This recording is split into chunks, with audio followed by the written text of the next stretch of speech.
आप देख रहे हैं खबर तो समझिए और आपके साथ मैं हूं विवेक। बड़ी खबर आ रही है अमित शाह और नीतीश कुमार की मुलाकात से जुड़ी हुई। अमित शाह और नीतीश कुमार के बीच मुलाकात हुई है। गृह मंत्री अमित शाह के घर पहुंचे हैं मुख्यमंत्री नीतीश कुमार और अमित शाह से मुख्यमंत्री नीतीश कुमार की मुलाकात हुई। बीजेपी अध्यक्ष जेपी नड्डा भी इस मुलाकात के दौरान मौजूद हैं और डिनर पर तीनों नेताओं की मुलाकात हुई है। अमित शाह, जेपी नड्डा और नीतीश कुमार बातचीत कर रहे हैं और कल प्रधानमंत्री मोदी से मुख्यमंत्री नीतीश कुमार के मिलने का कार्यक्रम है।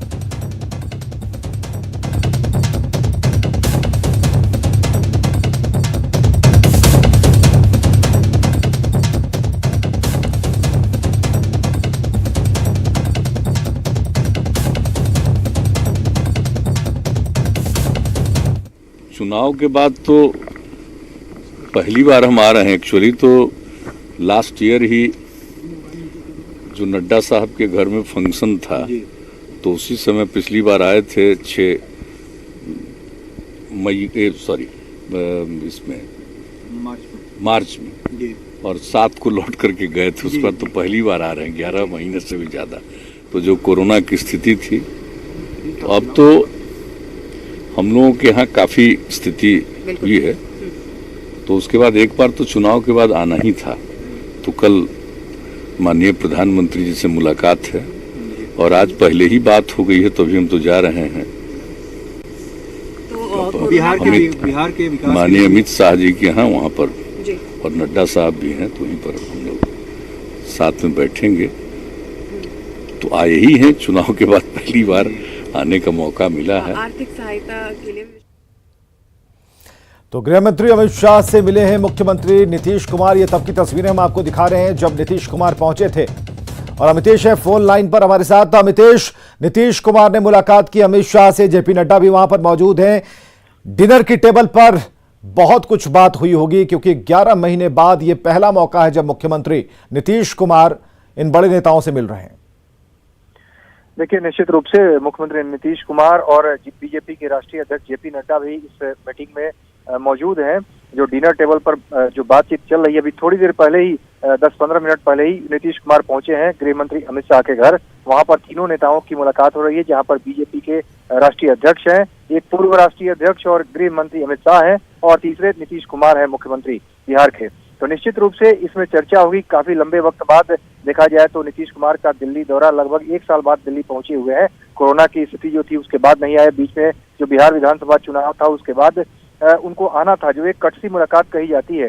लेकिन कल मंत्रिमंडल विस्तार जो हुआ उसके बाद अगले ही दिन नीतीश कुमार का दिल्ली दौरा हुआ है।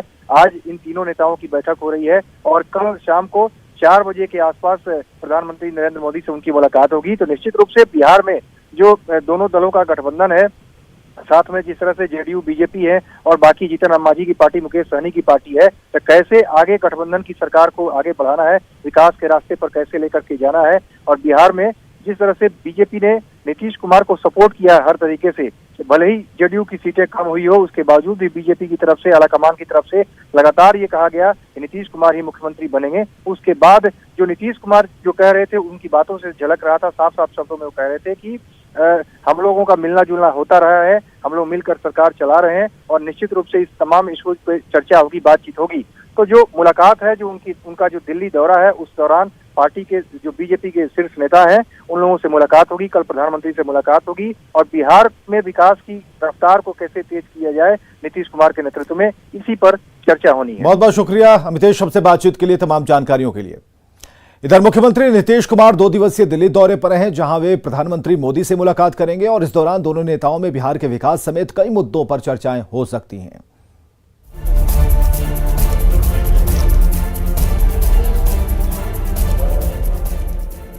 बिहार में सरकार गठन और 84 दिनों बाद मंत्रिमंडल विस्तार के बाद सीएम नीतीश कुमार दिल्ली दौरे पर हैं। मुख्यमंत्री नीतीश कुमार दिल्ली में प्रधानमंत्री नरेंद्र मोदी से भी मुलाकात करेंगे। कयास लगाया जा रहा है कि इस मुलाकात में बिहार के विकास के साथ ही कई मुद्दों पर मंथन हो सकता है। अब तो आने जाने की शुरुआत हो गई है। तो एक बार तो चुनाव के बाद हमको आकर मिलना ही था तो उसी के लिए हम आए। जहाँ तक मंत्रिमंडल के विस्तार का था वो तो हो ही गया, सब कुछ भी हो गया है, कोई दिक्कत नहीं है। पाटलिपुत्र से दूर सीएम नीतीश कुमार जब हस्तिनापुर पहुंचे तो पहली बार उन्होंने एलजेपी पर भी अपना मुंह खोला और इशारों में ही बहुत कुछ कह डाला। उन लोगों ने तो जो कुछ भी है चुनाव में सबको मालूम है, अब उसके अलावे तो क्या भूमिका होगी नहीं भूमिका होगी ये तो भारतीय जनता पार्टी को इसके बारे में कुछ कहना है, हम तो कोई खास नोटिस नहीं लेते। वहीं दिल्ली पहुंचे सीएम नीतीश कुमार ने बंगाल चुनाव को लेकर अपनी पार्टी का प्लान भी इशारों में बता दिया।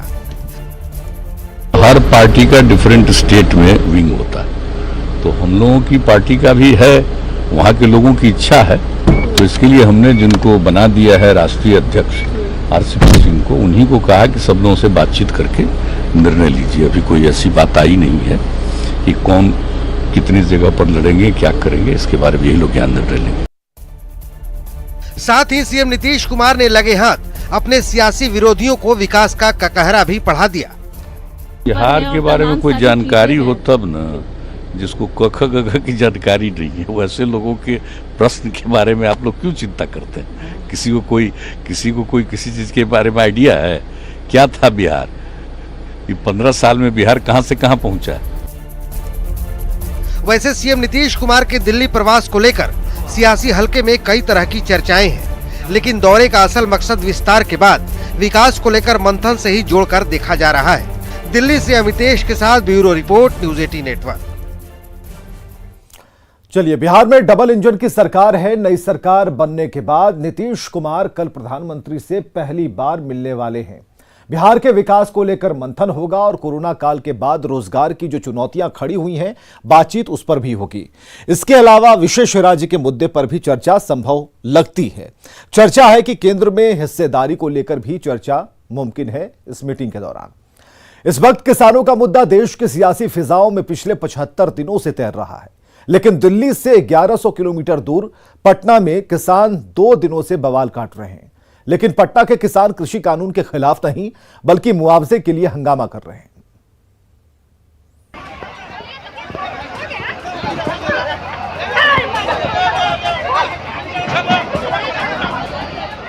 जमीन पर ये महाभारत मुआवजे के लिए है, जो राजधानी पटना के दनियावा के बाईपास के पास 2 दिनों से छिड़ी हुई है। मुआवजे के लिए इस बवाल में महिलाएं भी शामिल हैं, जो कैसे जेसीबी के सामने आकर अपना विरोध जता रही हैं, आप देख सकते हैं।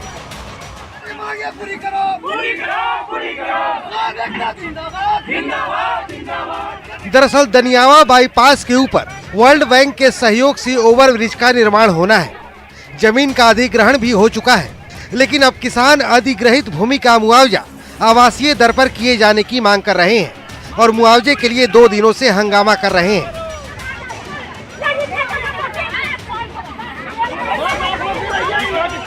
काफी देर तक हो हंगामा होता रहा, जिसके बाद पुलिस ने कई लोगों को हिरासत में लिया।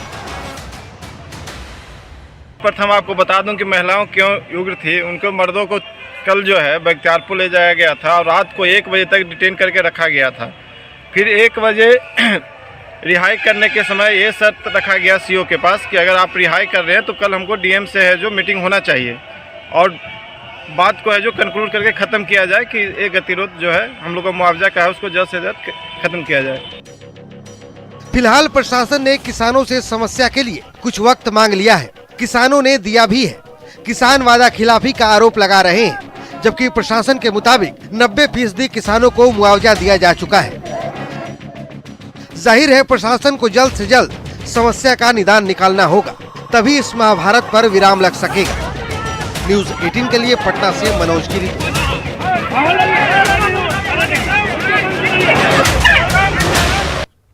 चलिए, खबर को समझिए कि आखिर विवाद क्या है, क्यों किसान हंगामा कर रहे हैं।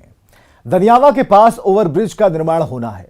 किसानों से जमीन अधिग्रहित की जा चुकी है, यानी ली जा चुकी है। अधिग्रहित जमीन का मुआवजा कृषि भूमि के दर के हिसाब से दिया गया है। अधिग्रहित भूमि का मुआवजा आवासीय दर पर चाहते हैं ये लोग। विवाद की असली वजह है मुआवजे की दर, जो इन्हें नहीं मिल पाई। फिलहाल मामला सुलझाने के लिए कमेटी का गठन किया गया है।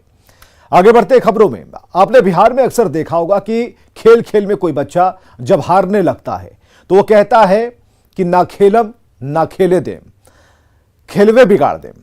आज इसी कहावत का इस्तेमाल लोकसभा के पटल पर प्रधानमंत्री ने किया और कृषि कानून को लेकर विपक्ष पर करारा तंज कसा। पीएम ने विपक्ष पर भोजपुरी में प्रहार क्यों किया, इसके मायने भी समझेंगे, लेकिन सबसे पहले प्रधानमंत्री का भोजपुरी में तंज सुनिए।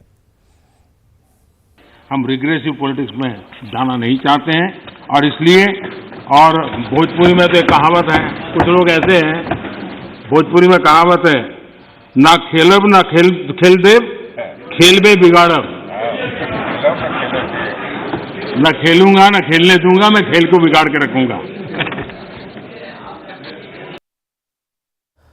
तो भोजपुरी में इस कहावत का अर्थ है, ना तो हम खुद ही ये काम करेंगे ना दूसरों को करने देंगे। और प्रधानमंत्री मोदी ने विपक्ष के लिए भोजपुरी के इस कहावत का इस्तेमाल किया। कांग्रेस ने 2019 के लोकसभा चुनाव के घोषणा पत्र में किसानों से वादा किया था। कांग्रेस के मैनिफेस्टो में एपीएमसी एक्ट को रद्द का जिक्र था। मोदी सरकार ने नए कृषि कानून को लागू किया।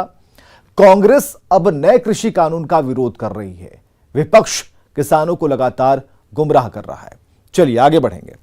प्रधानमंत्री नरेंद्र मोदी ने एक बार फिर सदन में कृषि कानूनों को लेकर सब कुछ साफ किया और किसानों को आंदोलन जीवियों से बचने की सलाह दी।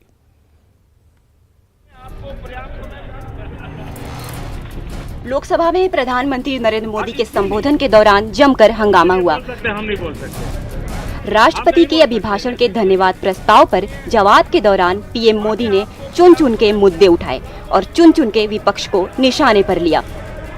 छठी बार हंगामे पर पीएम मोदी तल्ख हो गए और बोले कि ये ज्यादा हो रहा है। अब ज्यादा हो रहा है, अजरंजी जी प्लीज, अब ज्यादा हो रहा है, अब ज्यादा हो रहा है। मैं आपका रिस्पेक्ट करने वाला इंसान। इसके बाद कांग्रेस के सदस्य वॉकआउट भी कर गए कि अगर इसमें कोई कमी हो और सचमुच में किसान का नुकसान करते, उसमें बदल करने में क्या जाता है जी। ये देश देशवासियों के लिए है। अगर कोई निर्णय करते हैं तो किसानों के लिए है। ये हो हल्ला, ये आवाज, ये रुकावटें डालने का प्रयास एक सोची समझी रणनीति के तहत है। और सोची समझी रणनीति ये है कि जो झूठ फैलाया है, जो अफवाहें फैलाई हैं, उसका पर्दाफाश हो जाएगा, सत्य वहां पहुंच जाएगा तो उनका टिकना भारी हो जाएगा।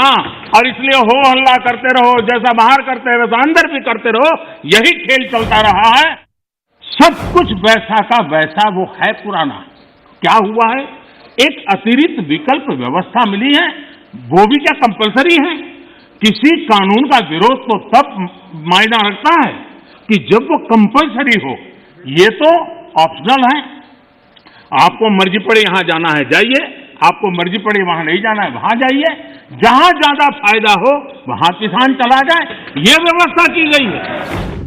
पार्टी का राज्यसभा का सबका एक तरफ चलता है और पार्टी का लोकसभा का सबका दूसरी तरफ चलता है।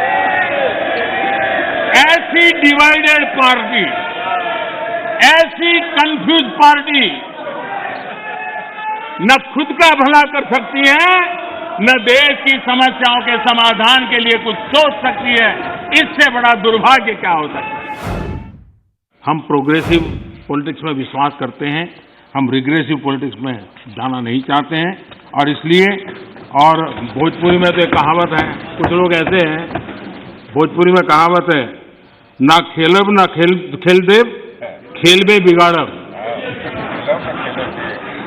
न खेलूंगा न खेलने दूंगा, मैं खेल को बिगाड़ के रखूंगा। मांगा था क्या हम सामंतशाही हैं क्या कि देश की जनता याचक की तरह हमसे मांगे, उनको मांगने के लिए मजबूर करें। ये मांगने के लिए मजबूर करने वाली सोच लोकतंत्र की सोच नहीं हो सकती। मान्य सरकारें संवेदनशील होनी चाहिए। लोकतांत्रिक तरीके से जनता की भलाई के लिए सरकार ने जिम्मेवारियां लेकर के आगे आना चाहिए। नक्सलवादी लोग जेल में हैं, जो नक्सलवादी जेल में हैं, उनकी फोटो लेकर के उनकी मुक्ति की मांग करना, ये किसानों के आंदोलन को अपवित्र करने का प्रयास है कि नहीं? पंजाब की धरती पर सैकड़ों की तादाद के अंदर जब टेलीकॉम के टावर तोड़ दिए जाएं, क्या वो किसान की मांग से सुसंगत है क्या? किसान के पवित्र आंदोलन को बर्बाद करने का काम आंदोलनकारी ने नहीं, आंदोलनजीवियों ने किया हुआ है। और इसलिए देश को आंदोलनकारी और आंदोलनजीवियों के बीच फर्क करना बहुत जरूरी है। हम अपने आप को कोसते रह करके कहें दुनिया हमें स्वीकार करे, ये कभी संभव नहीं होता है। हम घर में बैठकर अपनी कमियों के साथ जूझेंगे, कमियों को ठीक करने का प्रयास करेंगे, लेकिन विश्वास के साथ विश्व के सामने जाने का तजुर्बा भी रखेंगे, तब जाकर के दुनिया हमें स्वीकार करेगी। लेकिन वो ज्यादातर प्रधानमंत्री और उनके साथी बंगाल में यात्रा क्यों कर रहे हैं, कैसे कर रहे हैं, कहाँ जा रहे हैं, उसी में लगे रहे। देखिए मैं कितनी सेवा करता हूँ आपकी, आपको जहाँ रजिस्टर करवाना था हो गया। धन्यवाद। प्रस्ताव ब्यूरो रिपोर्ट न्यूज 18 नेटवर्क। अनेक माननीय सदस्यों ने किसानों के नाम पर सियासी साजिश चल रही है, लिहाजा प्रधानमंत्री मोदी ने एक बार फिर कानून के बारे में विस्तार से बताया। कानून में बदलाव का भी भरोसा दिलाया। भरोसा दिलाते हुए प्रधानमंत्री ने कहा कि कृषि कानून अनिवार्य नहीं बल्कि वैकल्पिक है। पीएम ने कई उदाहरण के जरिए प्रगतिशील समाज के लिए कानून को जरूरी बताया और इसके साथ आंदोलनजीवियों से किसानों को बचने की सलाह दी। उत्तराखंड की त्रासदी की बात करें तो बिहार के कई लापता हैं। पटना समेत कुछ जिलों से आई परिजनों की भावुक तस्वीरें आपको झकझोर देंगी।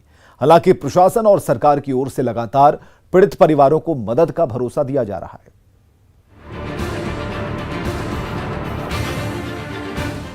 उत्तराखंड में आई आपदा के 3 दिन बाद भी करीब 150 लोग लापता हैं। चमोली के तपोवन में सुरंग में फंसे 30 से 35 लोगों को निकालने का काम युद्ध स्तर पर चल रहा है। जल तांडव के चलते मलबे में फंसे लोगों तक सेना और एनडीआरएफ की टीमें पहुंचने की जद्दोजहद कर रही है।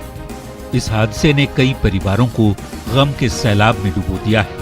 पटना जिले के निसरपुरा गांव के इंजीनियर मनीष कुमार का कोई सुराग नहीं मिला है। मनीष जोशीमठ में बतौर इंजीनियर कार्यरत है। मनीष के लापता होने की खबर के बाद परिजनों का रो रो कर बुरा हाल है। उनकी भतीजी वीडियो बनाकर मदद की गुहार लगा रही है तो उनके बड़े भाई और मामा उत्तराखंड पहुंच चुके हैं। ये जोशीमठ में काम करते थे। जोशीमठ में काम करते थे। अच्छा, फिर क्या सूचना मिली है आपको? मेरे को सूचना पापा दिए थे। तो पापा को भैया बोले, सुबह में कॉल किए तो भैया के पास कंपनी वाले कॉल किए थे कि ग्लेशियर टूट गया है। अच्छा, तो उसके बाद पापा के पास कॉल आया तो हर जगह बताया। वहाँ फ़ोन हमको आया कि ग्लेशियर टूटने से वहाँ पे बाढ़ आ गया है। तो वहाँ पे फ़ोन इसको आया, वहाँ से रूम पार्टनर साथ में जो रहता था लड़का फ़ोन किया का जो ड्यूटी पे गया हुआ है और वो जब से बाढ़ आया तब से कोई फ़ोन नहीं लग रहा है और अता पता भी कुछ नहीं है। कितना दिन पहले गए थे यहाँ से? यहाँ से 5 तारीख को गए थे पानी में। उत्तराखंड हादसे में गोपालगंज के सोहागपुर गांव के भी एक युवक लापता है। नेमधारी प्रसाद जोशीमठ चमोली में मेटल कंपनी में काम करते हैं। ग्लेशियर टूटने के बाद से उनसे संपर्क नहीं हो सका। हमरा समाचार मिलल, फोन कैले एक जना तो कहले का जी वो लहर आई रहा सुनामी और सारा आदमी साइड पर के दह गई बा है ना। तो हमने के समाचार सुन के आईनी जा हमने के सुहागपुर में सबके परेशान बा। काम करतला तपमन बद्रीनाथ। तो वहीं छपरा के दाऊदपुर इलाके के मुन्ना सिंह भी उत्तराखंड हादसे के बाद से लापता हैं। तपोवन पावर प्रोजेक्ट में वे सुपरवाइजर हैं। परिजनों के मुताबिक हादसे के दिन मोबाइल पर बात करने के दौरान ही उनका फोन डिस्कनेक्ट हो गया था। ठेकेदार रहे और ठेकेदार के लगे हम फोन कहीं दे, ठेकेदार के मुंह से बोली ना निकलत रहे, बोलत रहे कि हाँ ऐसे ऐसे घटना हो गल बैठे। ओकरा बाद बात नहीं खे भल। ठेकेदार से बराबर बात होता लेकिन कहत रहे कि भगवान पर भरोसा दो, भगवान पर भरोसा दो। कैसे भगवान पर भरोसा दे, कैसे भगवान पर 3 गो लड़के लगे हम कौना ओरी पर लगे। जाहिर है उत्तराखंड की त्रासदी में बिहार के कई लाल फंसे हैं। उनका जल्द से जल्द पता चले, परिजनों की यही गुहार है। प्रशासन और सरकार से मदद की अपील की जा रही है।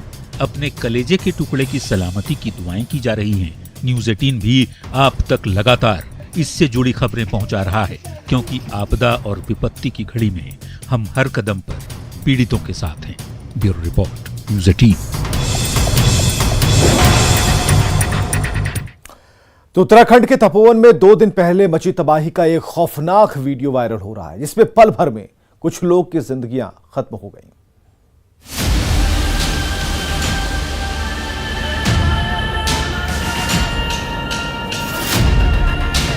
रविवार को उत्तराखंड के चमोली जिले में भारी तबाही मची थी। यहां जोशीमठ में ग्लेशियर टूटने से कई गांव में जल प्रलय ने तांडव मचाया था। लेकिन इस प्रलय के 2 दिन बाद तपोवन के एनटीपीसी प्रोजेक्ट का एक खौफनाक वीडियो वायरल हो रहा है, जो आपके रोंगटे खड़े कर देगा। तस्वीरों में देखा जा सकता है कि तकरीबन 8 से 10 लोग बिजली प्लांट के आखिरी छोर पर पहुंचकर अपनी जान बचाने की जद्दोजहद कर रहे हैं। कभी ये लोग बाईं ओर जाते हैं तो कभी दाईं ओर। इनके पीछे जल तांडव भी जारी है। पानी का ऐसा सैलाब जो वहां पर मौजूद हर एक चीज को अपनी आगोश में लेने को बेताब है। ये लोग कुछ समझ पाते तब तक पानी का गुबार इनकी तरफ तेजी से बढ़ने लगा, और फिर जो कुछ हुआ वो सांसें थमा देने वाला था। पहले 1-2 शख्स गहरी खाई में गिरता है, और फिर पलक झपकते ही बाकी बचे लोग भी पानी की धार में बह जाते हैं। वायरल हुआ ये वीडियो रविवार का ही बताया जाता है। हादसे के 3 दिन बीत चुके हैं। इलाके में बड़े पैमाने पर रेस्क्यू ऑपरेशन चलाया जा रहा है। लापता हुए लोगों की खोजबीन जारी है। कुछ लोगों को बचाया भी गया है। लेकिन ऐसे वीडियो उस खौफनाक मंजर को बयां कर रहे हैं जिसने पहाड़ों पर जमकर तबाही मचाई थी। Bureau report, news 18।